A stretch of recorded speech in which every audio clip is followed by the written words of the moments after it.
kebakaran di Singapura 3. Satu unit rumah milik Abdul, warga desa Sungai Kuruk 3, Kecamatan Suruwai, Kabupaten Aceh Tamiang, hangus terbakar. Akibat peristiwa ini, istri beserta kedua anaknya dinyatakan meninggal dunia.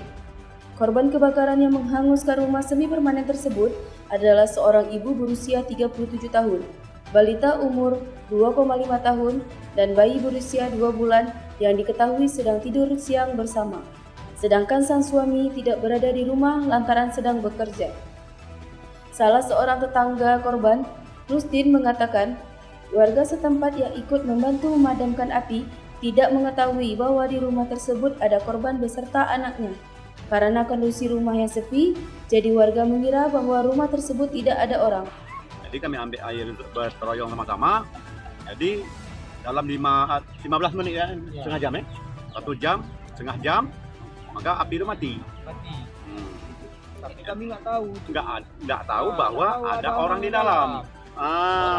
Memang nggak tahu. Kan maksudnya tahu. Jadi sedikit. Jadi teleponlah suaminya. Suami kan kerja, nama mencari makan. Setengah 3. Di rantau kan gitu. Jadi telepon suaminya. Bilang kawan tadi rumah Alang terbakar. Jadi ada bini rumah. Ada bini rumah enggak? Ada. Dia bilang. Bini sama anak ada rumah. Jadi begitu kami tengok, memang betul. Ada mayatnya ketiga. Itu aja. Saat ini, ketiga korban sudah dimakamkan di tempat pemakaman umum setempat.